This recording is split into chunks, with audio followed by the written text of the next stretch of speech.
The crystalline palace no longer glowed with its former light. Once, it had shone across the capital city like a second sun, showing the might of the Velkhari Empire to all who looked upon it. Now its walls were dark, cracked in places where human weapons had struck. The great throne room, which had held celebrations for conquered worlds, stood silent except for the quiet breathing of defeated nobles. "Commander!" Tommen walked through the hall in his combat armor, his boots making soft sounds on the smooth floor. Burns marked his armor from the final battle 3 days ago. His face showed no emotion as he looked at the Velkhari nobles kneeling before him. Their skin, usually bright with colors, now flickered dim with fear. They had ruled 17 star systems. They had thought themselves the strongest in this part of the galaxy. 3 months of war with humans had taught them otherwise. High Overseer Krolix stepped forward, his movements careful and slow.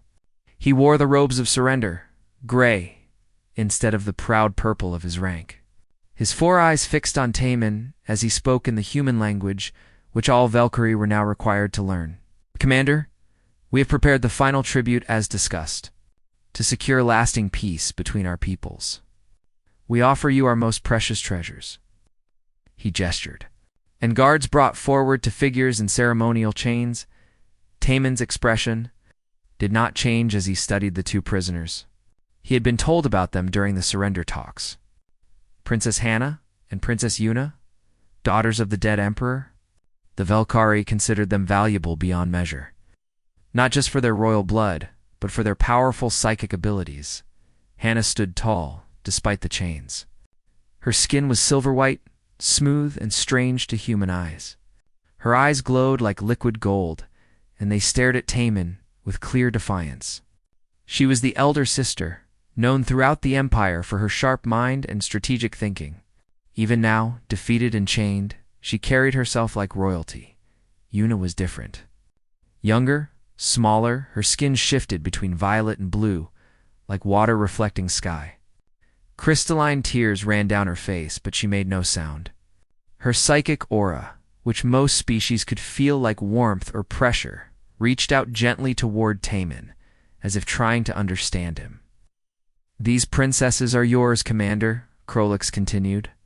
"In our culture, they represent the complete submission of our empire. They are trained in all courtly arts, possess powerful psychic gifts, and are considered the most beautiful beings in our civilization. They will serve you in whatever capacity you desire. This is our way of showing that we accept human dominance." The throne room became very quiet. Every Velkhari present watched Taman, waiting for his response. In their society, such an offer was the highest form of surrender. To refuse it would be a terrible insult that would require more bloodshed to resolve. Tay-Min looked at the 2 princesses for a long moment. Then he spoke, his voice calm and clear. "No," the word fell like a stone into still water. Ripples of shock spread through the gathered Velkhari. Krolix's skin flashed bright yellow with alarm. "Commander, I do not understand. Is the offer not sufficient?" "We can add, you misunderstand," Taman interrupted. "I am not bargaining. I am refusing. Humans do not take slaves. We do not keep people as prizes of war. These women are not mine, and they will not serve me." Krolix's body trembled.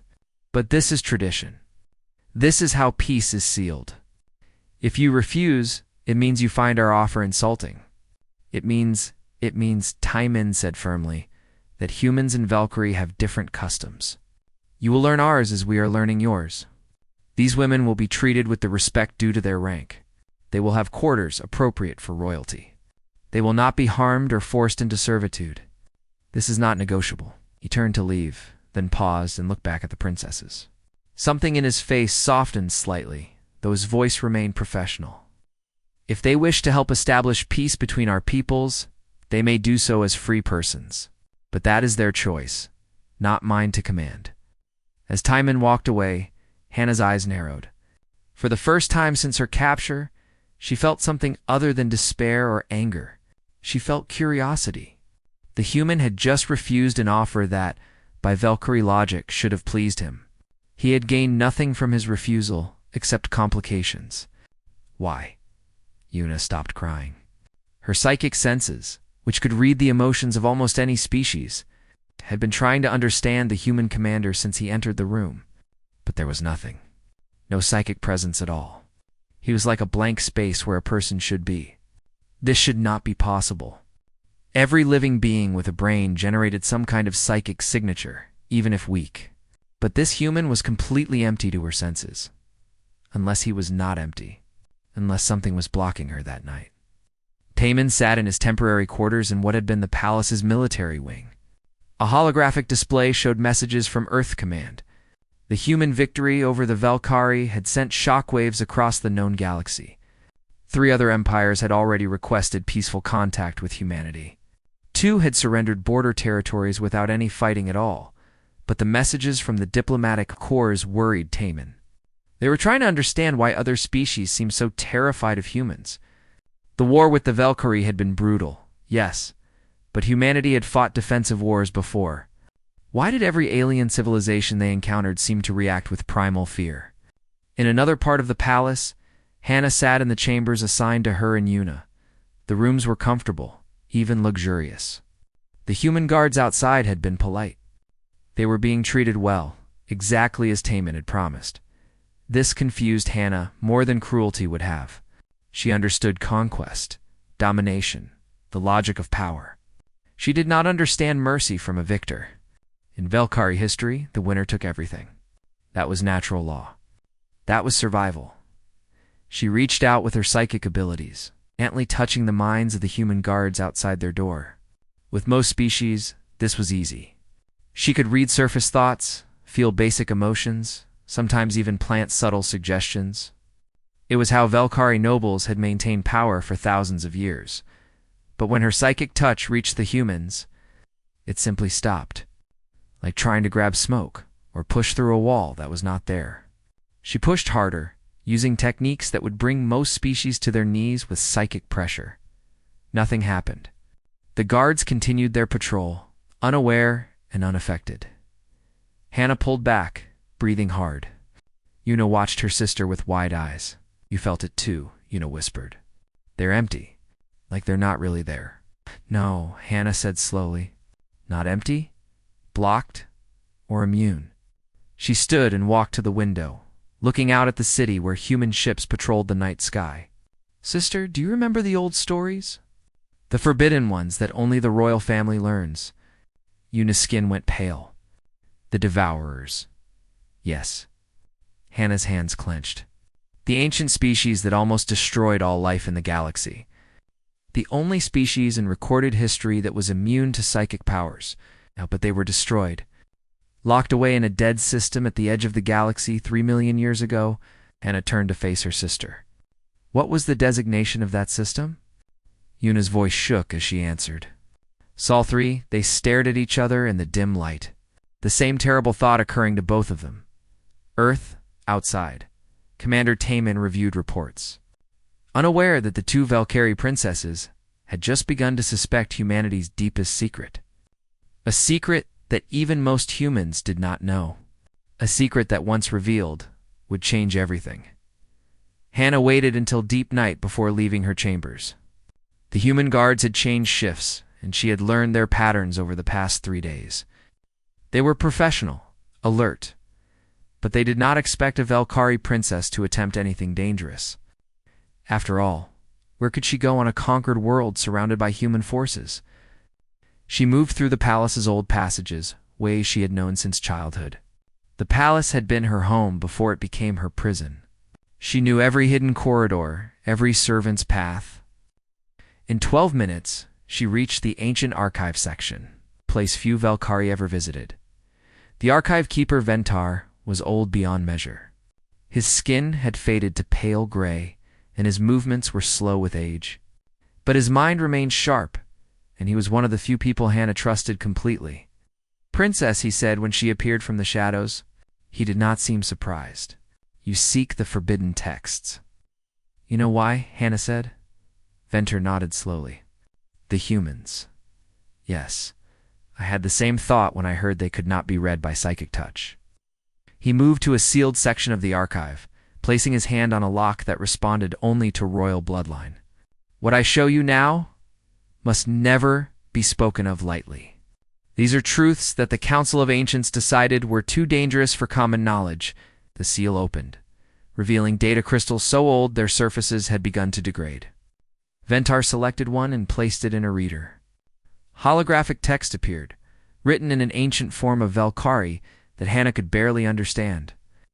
The Devourers, Ventar began, were not always called that. Once, they had another name, but it has been lost to time. They appeared in the galaxy approximately 3 million years ago. No one knows where they came from. Some believe they evolved on a death world, a planet so hostile that only the most adaptable could survive. The hologram showed images reconstructed from surviving records. Creatures that looked similar to humans, but not quite the same. Taller, more muscular, with eyes that reflected light in the dark. They were immune to all psychic abilities, Ventar continued. Every species in the galaxy at that time relied on psychic communication and coordination. The Devourers cut through civilizations like a blade through water. They could not be controlled, could not be reasoned with through the usual means. They adapted to every weapon, every tactic. They were survivors in the purest, most terrible sense. Hannah watched the images of ancient battles. Entire worlds burning. Fleets destroyed. The Devourers had been few in number, but each one had been worth 1,000 normal soldiers. It took the combined might of 40 species to stop them, Ventar said. Even then, they could not truly kill the Devourers. So they trapped them, found their home world, and sealed it behind artificial barriers, then collapsed the star routes leading to that system. The location was marked as cursed, forbidden. Over millions of years, the barriers were reinforced layer upon layer until that system became completely isolated. Soul, Hannah whispered. Yes, but Princess, you must understand. 3 million years is a very long time. If any Devourers survived, they would have evolved, changed. They might be nothing like their ancestors. They might be exactly the same, Hannah said. Just better at hiding it. The next morning, Hannah requested a meeting with Commander Taman. She claimed to have information about potential Valkyrie resistance cells. The human guards brought her to an office that had once belonged to her father's military advisors. Tay-Min sat behind a desk, reviewing reports on a tablet. He looked up when she entered and gestured to a chair. Princess Hannah, please, sit. Hannah remained standing. She studied the human carefully, using her training in reading body language since psychic reading was impossible. Taman was younger than she expected for someone of his rank, perhaps 30 standard years. His face showed the stress of command, but also something else. Intelligence. Awareness. You have information for me? He asked. A test first, Hannah said. She reached out with her psychic abilities, not trying to read his mind, but to create a simple sensory illusion. Most species would see a flash of light, hear a sound, feel a touch that was not there. Basic psychic manipulation that even children of psychic races could do. Tay-Min blinked. Are you trying to do something, Princess? Hannah pushed harder, using techniques that should have brought him to his knees with disorientation and pain. Taman simply sat there, watching her with curious eyes. I can tell you are attempting something, he said calmly. Your pupils are dilated. Your breathing has changed, and your muscle tension suggests focused effort. But I do not feel anything. Are you trying to use psychic abilities on me? Hannah stopped, breathing hard from the effort. You should not be able to resist that. I was not resisting. I simply did not feel anything. Taman leaned forward. Princess, we know that Valkyrie have psychic abilities. We were briefed on this, but it does not work on humans. It never has, with any human. Why? We do not know. Our scientists have theories, but no answers. He smiled slightly. Does that frighten you? That we are immune to your powers? Yes, Hannah admitted. There is only one species in galactic history that was immune to psychic powers. Taman's expression changed. Something flickered in his eyes. Recognition. Concern, I see? And what species was that? We call them the Devourers. They nearly destroyed all life in the galaxy 3 million years ago. They came from a system that was sealed away and forbidden. a system called Soul. The room became very quiet. Taman put down his tablet slowly. That is an interesting story, he said carefully. But I can assure you, humans are not ancient galactic conquerors. We only achieved space travel 200 years ago. Before that, we were confined to one planet. Perhaps you forgot, Hannah said. Perhaps the isolation changed you. Or perhaps you are lying. Perhaps, Taman said, not denying it. But consider this, Princess. If we were these devourers you fear, would we have stopped at conquering the Valkyrie? Would I have refused the offer of you and your sister? Would we have offered peace instead of annihilation? Hannah had no answer to that. While Hannah pursued her investigation, Yuna explored the parts of the palace the humans had converted into a medical facility. She told the guard she wanted to understand human medical practices, which was true, though not her only reason. She watched human medics treating wounded soldiers. What she saw disturbed her deeply. A soldier with a wound that should have taken a Valkyrie 3 weeks to heal was walking after 5 days. Another soldier had received what should have been a fatal injury to a major organ, yet survived through what humans called emergency surgery and something they called adrenaline. Most disturbing was when she witnessed a training exercise. A human soldier continued fighting for nearly 30 seconds after receiving what the combat simulator marked as a lethal hit. The soldier's body simply refused to stop, driven by pure willpower and chemical responses. YUNA found Lieutenant Sujin in the medical bay's small garden. The human woman was tending to plants, her hands gentle despite the scars that marked her as a fighter pilot. Lieutenant Yuna said quietly. Sujin looked up and smiled. Princess Yuna, come to see the garden? I came to ask a question. How do humans survive injuries that would kill other species? Sujin thought about this while watering a flowering plant. We are very hard to kill, she said simply. Human bodies are designed for survival. We heal fast, we adapt, we push through pain that would stop other beings. It is just how we are built. Why? Because Earth was a very dangerous place, Sujin said. Everything tried to kill our ancestors. Predators, diseases, weather, other humans. Only the ones who refused to die passed on their genes. For millions of years this happened. So now we are very, very good at surviving. Yuna absorbed this. Does it not frighten other species? Sujin's smile faded. Yes, it does. We did not realize this until we went to the stars. We thought everyone was like us. We were wrong. That evening, Hannah and Yuna met in their chambers. Guards stood outside, but inside they could speak privately. The humans are either devourers or something that fought them and won, Hannah said bluntly. Either way, they are dangerous beyond measure. But they have been kind to us, Yuna pointed out. They could have killed us, enslaved us, done terrible things. Instead, they treat us with respect. That makes them more dangerous, not less, Hannah said. A mindless killer is predictable. But these humans think, plan, show mercy when it serves them. They are playing a game we do not understand, or Yuna said softly. They are simply different from what we expected. Sister, what if they truly do not want to conquer? What if they really do seek peace? Hannah wanted to believe that. But 3 million years of galactic history taught a simple lesson. The strong devoured the weak. That was the law of the universe. If humans were strong enough to defeat the Valkyrie, they would eventually consume everyone else. Unless they were different. Unless they had somehow broken that ancient law, Hannah made a decision. We need to learn the truth about them. And the only way to do that is to get closer. To live among them, observe them, understand them. How? Yuna asked. We offer ourselves again. Not as prisoners or prizes. As something the humans seem to value. Hannah's eyes glowed with determination. As equals, Princess Hannah stood before Commander Taman again. But this time, her posture was different. Not defiant, not submissive. Something in between that humans might call diplomatic. Commander, I have a proposal, she said. Not from the Valkyrie Council, but from myself and my sister.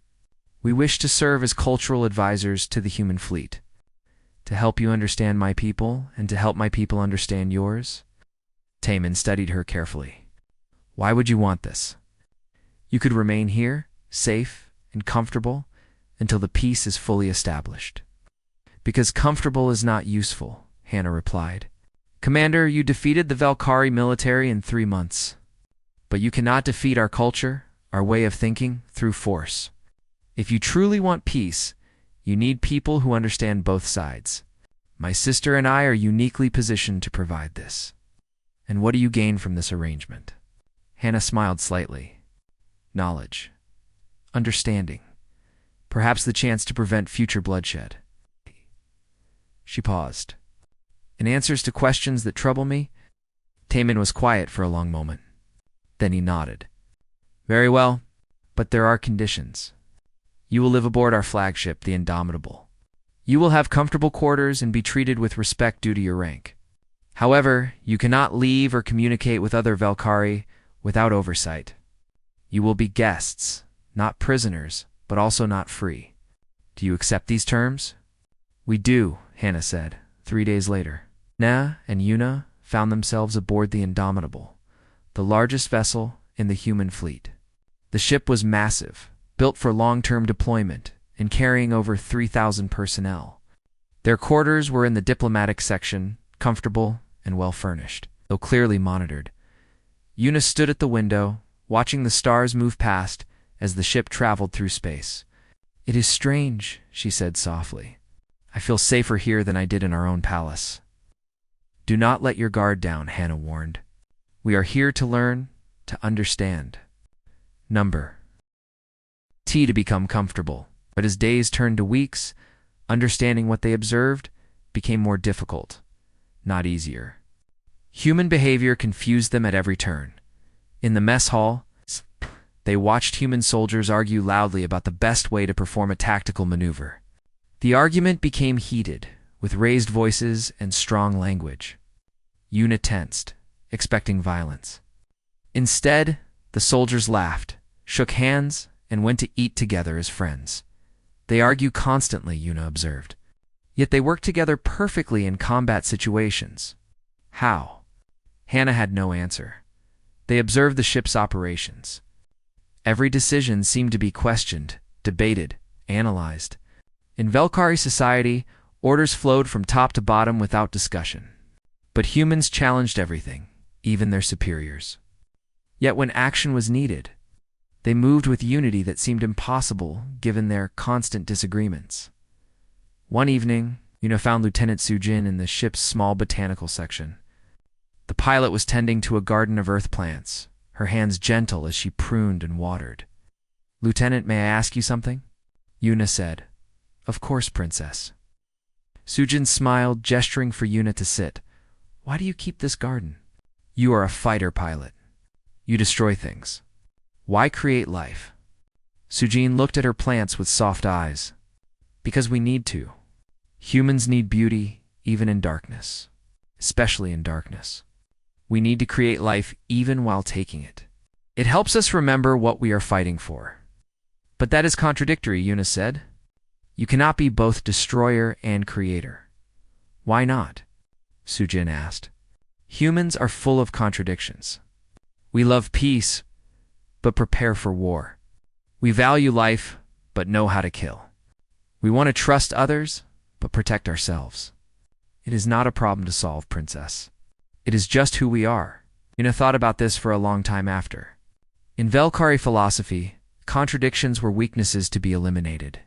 But humans seem to embrace their contradictions. To make them strengths somehow, the test came in the 3rd week of their stay aboard the Indomitable. A Valkyrie resistance cell attacked a human outpost on one of the border colonies. 32 humans died, including civilian contractors who were helping rebuild infrastructure. The attack was brutal, designed to send a message. The human fleet received orders to respond. Hannah and Yuna were summoned to a strategy meeting. They entered to find senior officers planning a massive retaliatory strike against the Valkyrie city, where the resistance cell was based. The strike will level 3 square kilometers, one officer explained. Estimated casualties, 40,000 Valkyrie. It is within acceptable parameters for proportional response according to military law. Hannah felt her blood freeze. 40,000 of her people. She looked at Taman, who sat at the head of the table, his face unreadable. "Commander, please," Hannah said, her voice shaking. "Most of those people have nothing to do with the resistance. They are innocent, as were the 32 humans who died," Taman replied coldly. "The resistance operates from that city with the population's knowledge and support. They are complicit. They are terrified." Yuna cried out. "They do what the resistance tells them because they fear punishment. Please, there must be another way." Taman looked at both sisters for a long moment. Then he said something that surprised everyone in the room. "Convince me. You have 24 hours to provide an alternative that will break the resistance's will without mass casualties. If you can do this, I will consider it. If you cannot, the strike proceeds as planned." For the next 24 hours, Hannah and Yuna worked without rest. They used their knowledge of Velkari psychology, their understanding of the resistance's structure, their access to intelligence data that Taman provided. They mapped supply chains, identified key leaders, found weak points in the resistance network. When they presented their plan, it was detailed and precise. Surgical strikes against 6 specific locations, arrests of 12 key figures, seizure of supply caches. No civilian areas targeted. The resistance would be crippled without mass destruction. Tay-Min reviewed their plan in silence. The other officers looked skeptical. The plan was complex, risky, required perfect coordination. "It could work," the intelligence officer admitted reluctantly. "But it is much more dangerous for our forces. The retaliatory strike is safer for us, but more deadly for them," Taman said quietly. He looked at Hannah and Yuna. "You did well. We will use your plan." The operation launched that night. Hannah and Yuna watched from the command center as human strike teams executed the plan. It was precise, professional, brutal in its efficiency. Within 3 hours, the resistance cell was broken. 12 leaders captured. Supply caches destroyed. Not a single civilian casualty. When it was over, Taman found Hannah in the observation deck. She was staring out at the stars, her skin flickering with emotions she could not name. "You did not want to destroy that city," she said, without looking at him. "You were hoping we would give you a reason not to." Yes, Taman admitted. "I was. The retaliatory strike would have been legal, justified by military law. But legal is not the same as right. I wanted to see if there was a better way. You showed me one. Why?" Hannah turned to face him. "Why do you care about Velkar civilians?" "We are your enemies. Are you?" Taman asked. "I thought we were trying to build peace. Peace is not built on the bodies of innocents, even enemy innocents." Hannah felt something shift inside her. For the first time since the war began, she saw hope. Not for victory, not for her people to regain their power, but hope for something different. Something that might be better than the endless cycle of conquest and subjugation that has defined galactic history. Over the following weeks, the relationship between the sisters and the human crew continued to evolve. Yuna spent time with Sujin, learning about human art and philosophy. She discovered that humans created beauty not in spite of their violent nature, but because of it. They needed art to remind themselves what they were protecting. Hannah worked more closely with Taman and his staff, helping them understand Valkyrie political structures and social dynamics. She found herself respecting the human commander more each day. He was intelligent, strategic, but also capable of mercy when others would have chosen cruelty. One night, she accessed the ship's database with help from Jaewon, a young technician who believed the sisters deserved to know the truth about humanity.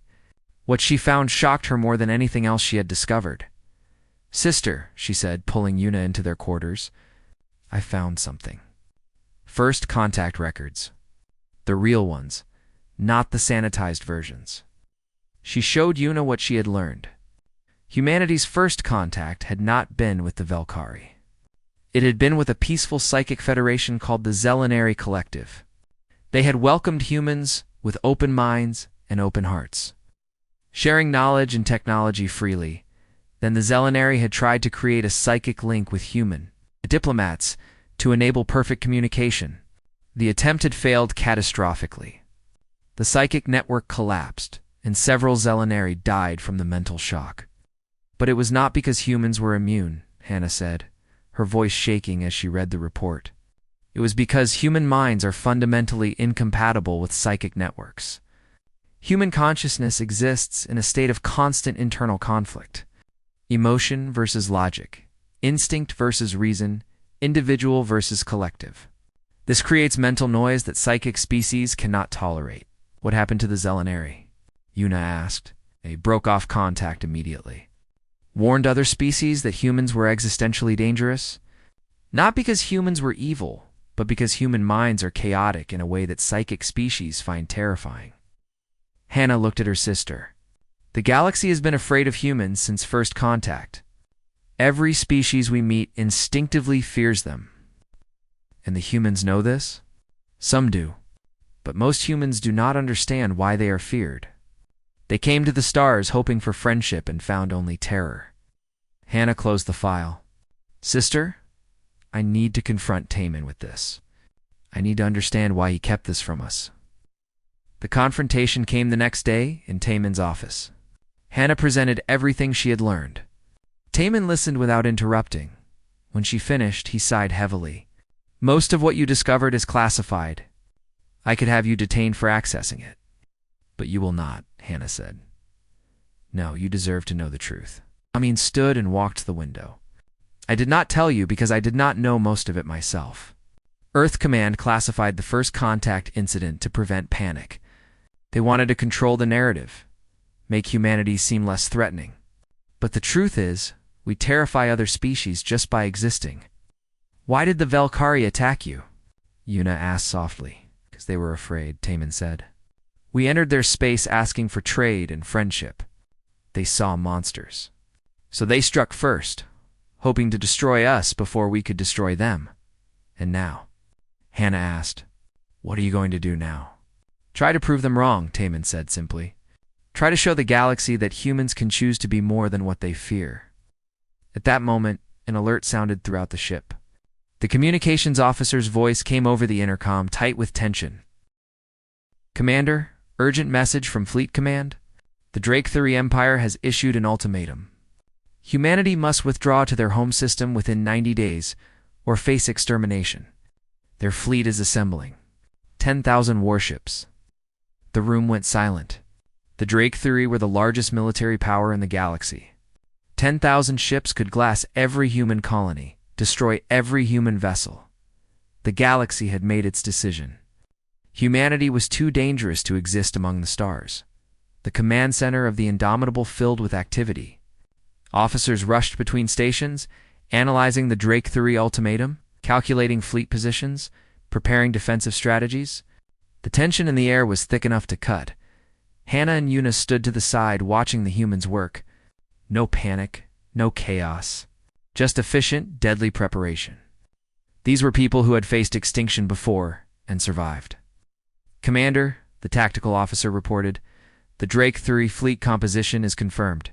10,000 heavy warships, 5,000 support vessels, unknown number of fighters. They are assembling at their primary military base near the galactic core. Estimated time to human space, 45 days. Our fleet strength? Taman asked calmly. 800 warships across all sectors. Even with home defense forces, we cannot match their numbers. Then we will not match them, Taman said. We will do something else. He turned to his senior staff.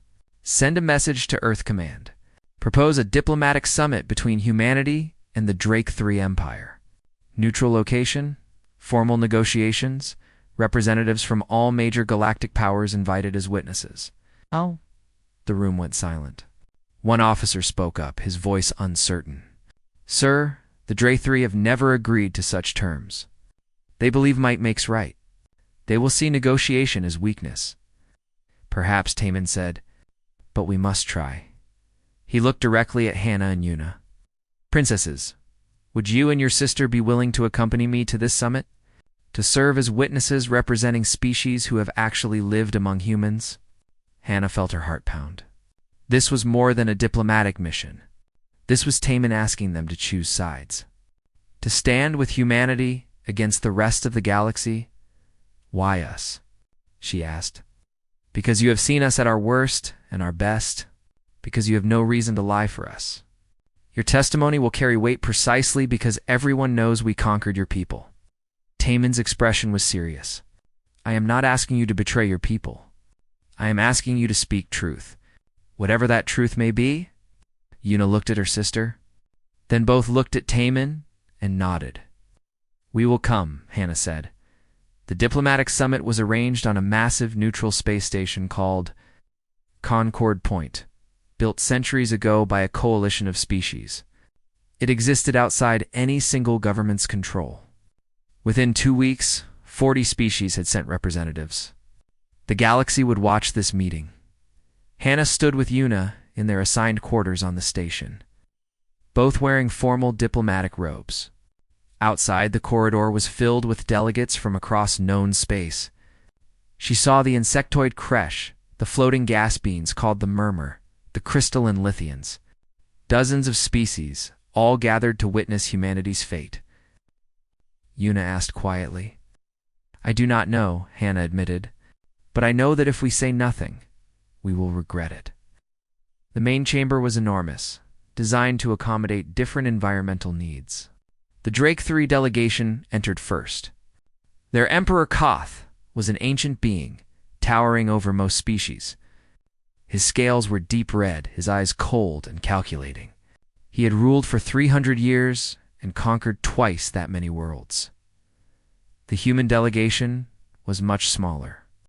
Taemin led it, accompanied by Earth's diplomatic corps and military advisors. Hannah noticed that the humans looked tiny compared to many of the species present, yet they walked with quiet confidence. The opening statements were predictable. The Drake III presented their case. Humanity was a threat to galactic peace. Their immunity to psychic control made them dangerous. Their violent nature, their rapid expansion, their very existence destabilized the established order. For the safety of all civilized species, humans must be contained. Several other species voiced agreement. The Velkari representative, High Overseer Krolix, spoke of humanity's military prowess and the devastation of the war. Others shared stories of human vessels appearing in their space, of the fear that gripped their populations. When they learned that psychic powers could not touch these beings, then Taemin stood to speak. The chamber grew quiet. Everything you have said about us is true, he began. His words echoed through the chamber, translated by technology into 40 languages. We are immune to psychic control. We come from a violent evolutionary history. Our minds are strange and chaotic to psychic species. We are dangerous. Murmurs spread through the chamber. This was not the denial they expected. But I ask you to consider one question, Taemin continued. What makes a species civilized? Their nature or their choices? Emperor Koth's voice rumbled like thunder. Nature is destiny. A predator cannot choose to be prey. A violent species cannot choose peace. You are what you are. Are we? Taemin gestured to Hannah and Yuna. The Velkari Empire attacked us first. We defeated them in 3 months. We could have destroyed their civilization, killed their leaders, enslaved their population. We chose not to. Why? Strategy, Koth said dismissively. You show mercy to appear less threatening. Perhaps. Or perhaps we show mercy because we choose to value it. Taemin walked to the center of the chamber. You fear what we could become, but you judge us for possibilities, not actions. Every species here has the capacity for violence. The difference is that when humans are violent, we can see it clearly because we cannot hide behind psychic manipulation or political games. Our violence is honest. That makes it no less dangerous, a delegate argued. No, Taemin agreed, but it makes it predictable. You can negotiate with honest violence. What you cannot negotiate with is deception that appears as peace. It was then that Hannah was called to speak. She walked to the witness platform, feeling the eyes of 40 species upon her. Her testimony could condemn humanity or give them a chance at survival. I am Princess Hannah of the Velkari Empire, she began. My people were the first to face humanity in war. We lost. Our empire, which had conquered 17 star systems, fell in 3 months. She paused, letting that sink in. I have every reason to hate humans. They destroyed my father's legacy, defeated our military, occupied our worlds. Then why are you here? Emperor Koth demanded. Because hatred is easy and truth is hard. Hannah looked directly at the Drake Thuri Emperor. I spent months living among humans. I studied them, tested them, tried to understand them. What I learned surprised me. She described her time aboard the Indomitable. The human soldiers who argued constantly, yet worked together perfectly. The incident with the resistance cell, where Taemin could have ordered mass destruction, but chose surgical precision instead. The small garden that Lieutenant Sujin maintained, needing beauty even in the darkness of war. Humans are dangerous, Hannah said. But they are dangerous in the way a sword is dangerous. A tool that can protect or destroy, depending on who wields it. And humans wield themselves with more restraint than I ever expected. She paused, then added, They are also the only species I have encountered that can feel empathy without psychic connection. They choose to understand each other's pain. They choose to care. This makes their compassion more meaningful than any psychic bond. Emperor Koth leaned forward. You are saying humans are capable of compassion? When their history is written in blood? Yes, Hannah said firmly. Because compassion that comes from choice is stronger than compassion that comes from instinct. When a human shows mercy, they do so despite their nature, not because of it. That requires more strength than you give them credit for. Nona spoke next, her voice soft but clear. I have studied human psychology, their art, their philosophy. Humans do not lack psychic powers. They developed something different. They created empathy without telepathy. They learned to understand suffering without feeling it directly through psychic connection. She explained what she had learned. Humans had developed complex language, body language, art, and culture, specifically to communicate emotions that other species could share psychically without effort. This made human culture rich, but also made their compassion intentional, rather than automatic. When a human feels compassion, it is a choice, Yuna said. They must work to understand others, must consciously decide to care. This is harder than psychic empathy, but it is also more valuable. The chamber erupted in debate. Some delegates argued that this made humans unpredictable, dangerous. Others pointed out that intentional compassion could be more reliable than instinctive. Empathy. Emperor Koth raised his hand for silence. You speak well, princesses, but words are not proof. Commander Taemin, I will ask you directly. If we allow humanity to remain in the galaxy, what guarantee do we have that you will not eventually conquer us all? The question hung in the air.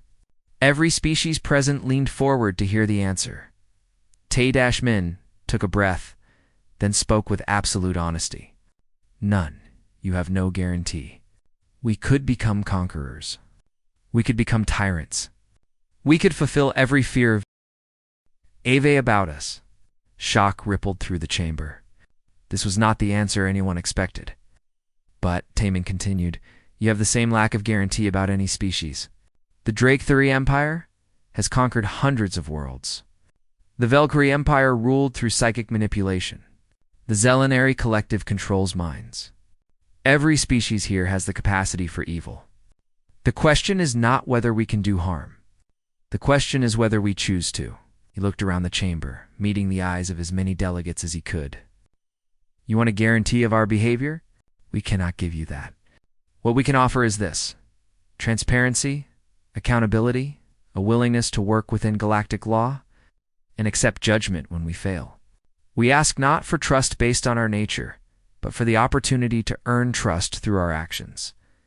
And if you break that trust, Koth asked, then you will have been right to fear us, and you should do what is necessary to protect yourselves. Taemin's voice was steady.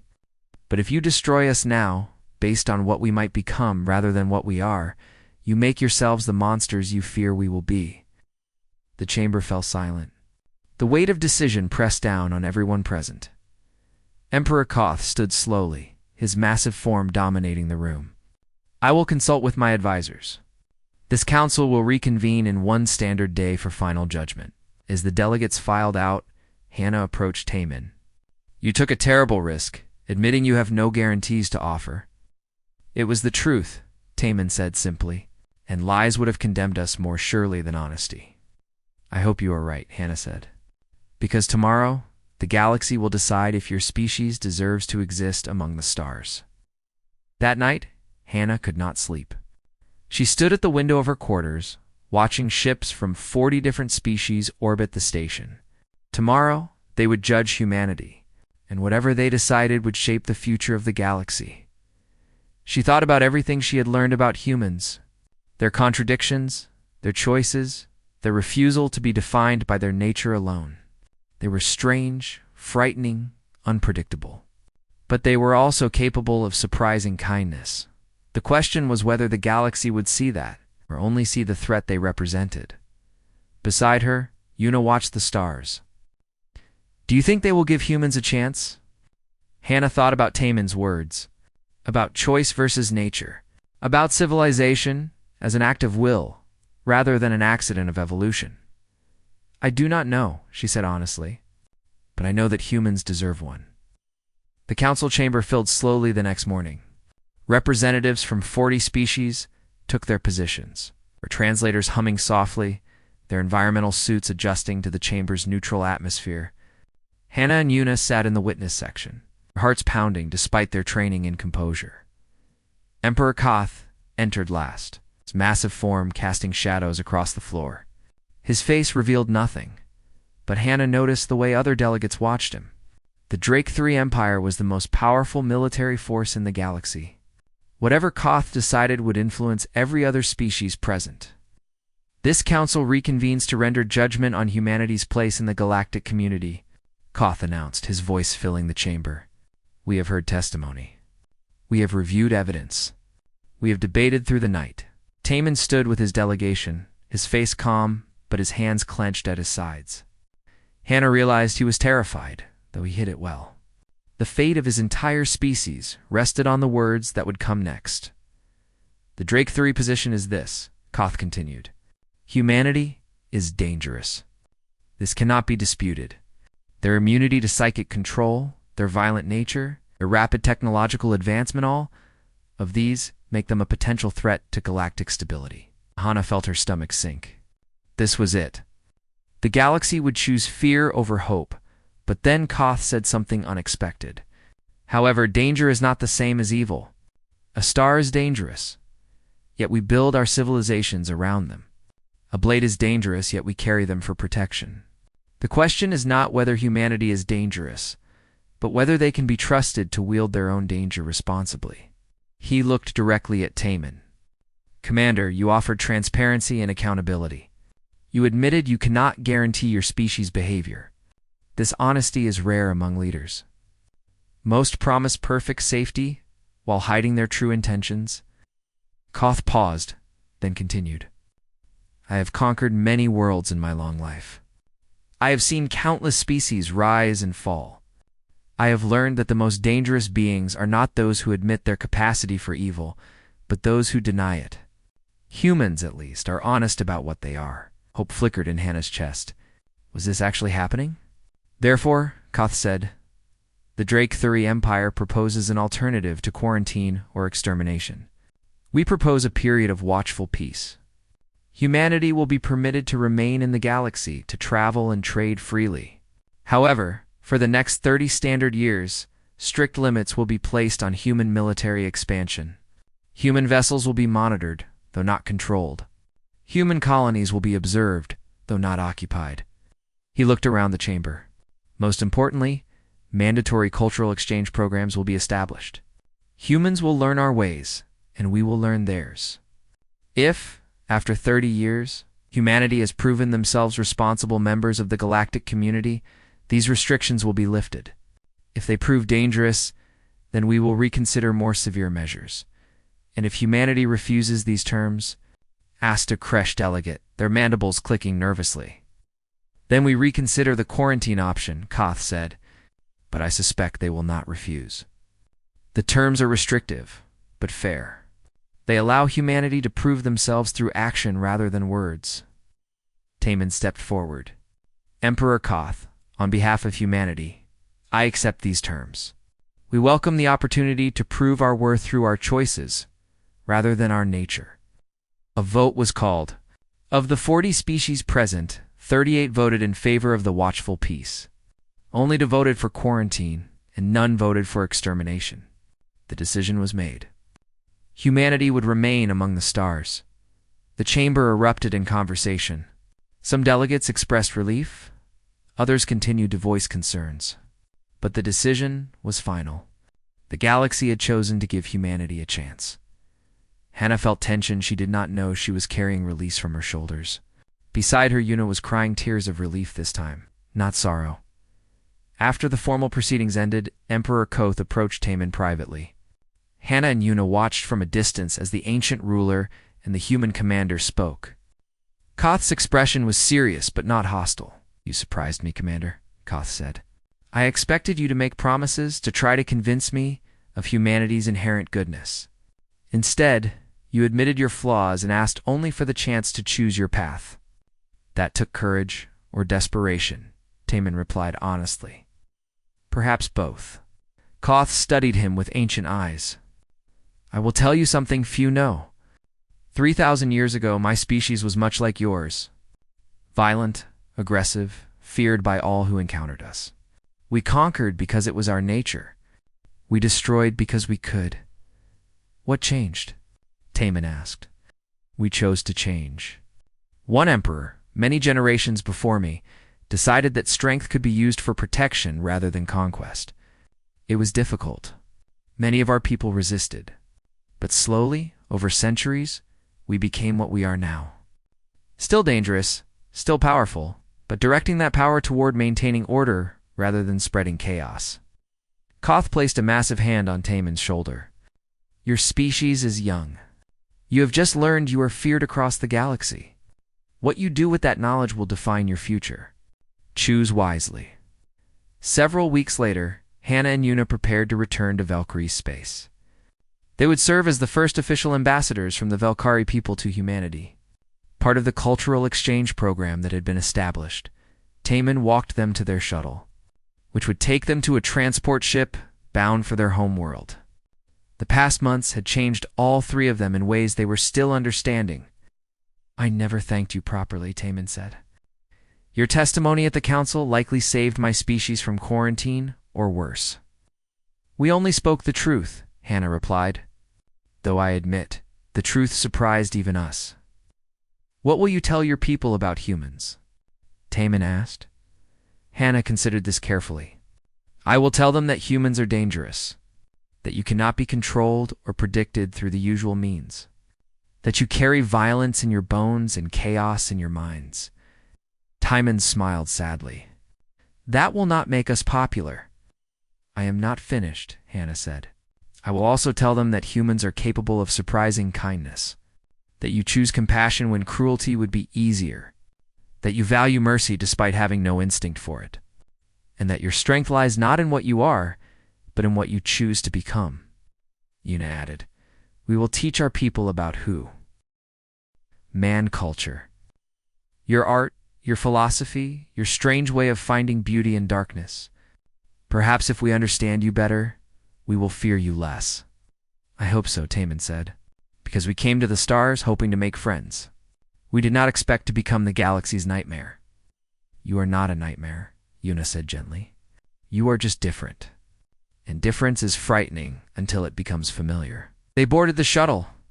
As it pulled away from the station, Hannah looked back at the Indomitable, the human flagship that had been their home for months. She thought about everything she had learned about humanity, the mystery that had driven. Her investigation was finally solved.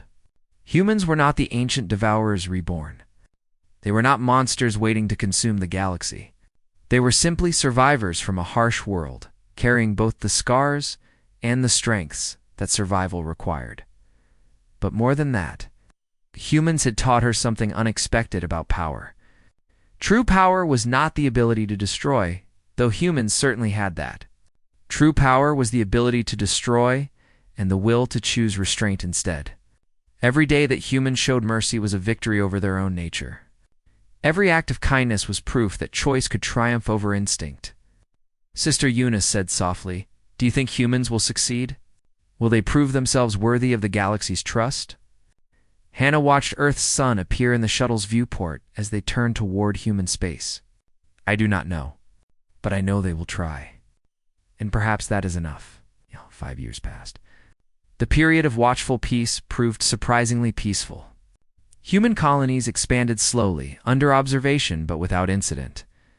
Cultural exchange programs brought aliens to Earth and humans to dozens of other worlds. Understanding grew, though fear never fully disappeared.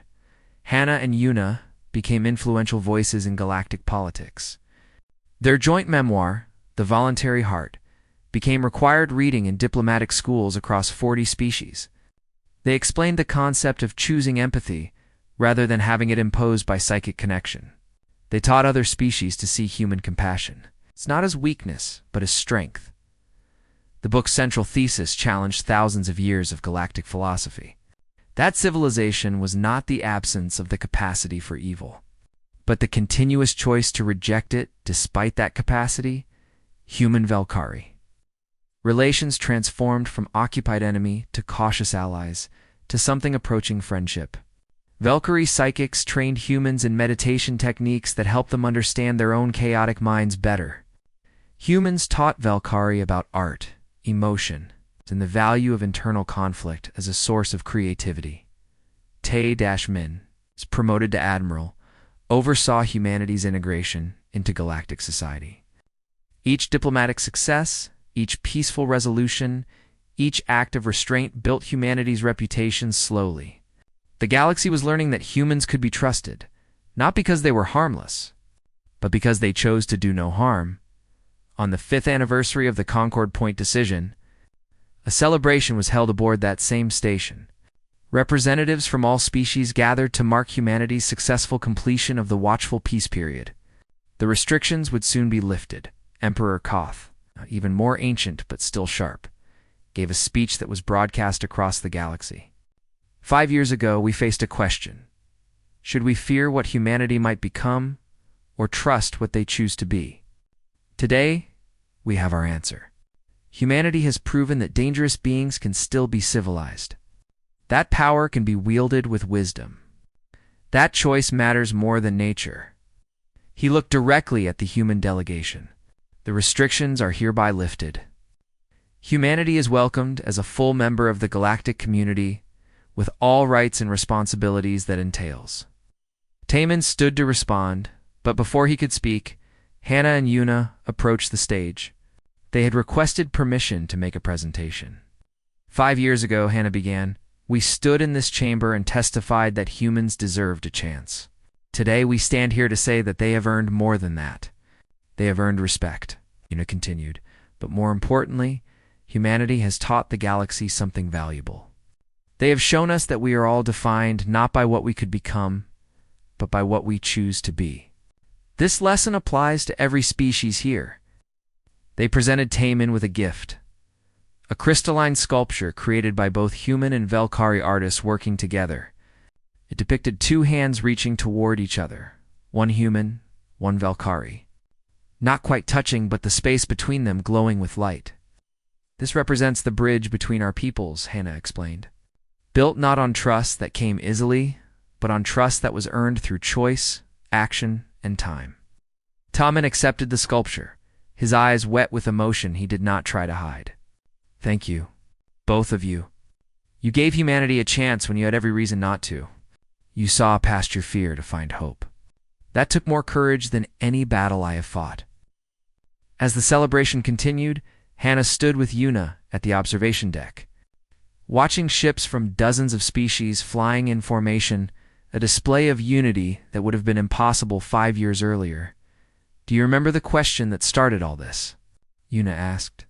When we were first captured and offered to Tay-Min as prizes, I remember, Hannah said, we wondered what made humans so powerful. And now we know the answer. Hannah nodded. Power is not about strength or weapons or immunity to psychic control. Power is about choice. Humans are powerful because they could be monsters, and every single day they choose not to be.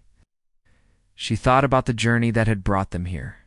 From defeated princesses offered as prizes, to witnesses at a trial that could have ended in genocide, to ambassadors building bridges between species, the mystery she had sought to solve had been answered.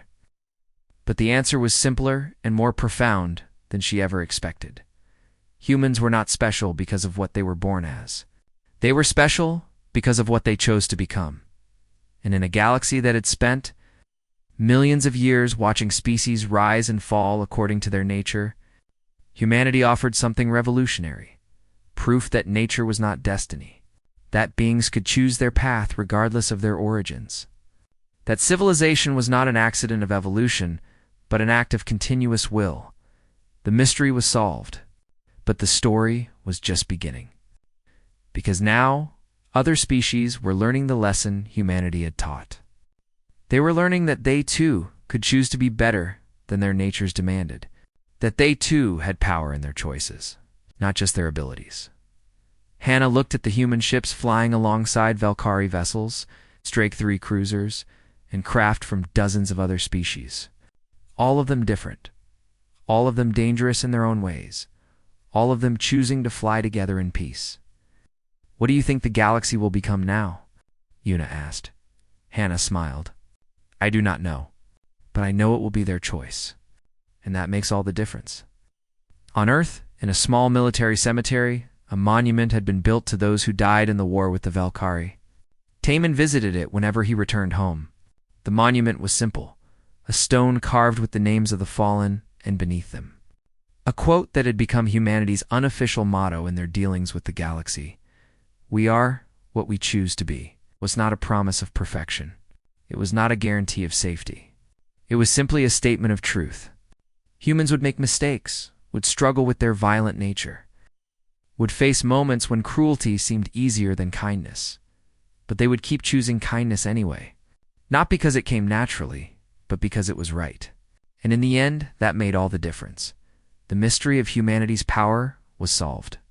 It was not their immunity to psychic control, not their physical resilience, not their military might. Their power was their refusal to be defined by any of those things. Their power was the daily choice to reach for something better than their nature demanded, and slowly, across the galaxy, other species were learning to make that choice too. Learning that they were not prisoners of their nature, that civilization was not something you were born with, but something you built one choice at a time. Humanity had come to the stars seeking equals. Instead, they became teachers, not through lectures or force, but simply by example, by showing that even the most feared beings could choose grace over violence, mercy over vengeance, hope over fear. The galaxy would never stop fearing humanity completely. Fear of power was natural and often wise, but now that fear was balanced by respect, understanding, and hope. Hope that if even humans could choose to be better than their nature, perhaps everyone could. And in that hope, the future of the galaxy was being rewritten. Not as a story of inevitable conflict between species, but as a story of continuous choice towards something better, something more, something worth reaching for, even when the reach was difficult. That was humanity's gift to the stars. Not power through force, but power through choice. And it would echo through the galaxy for generations to come.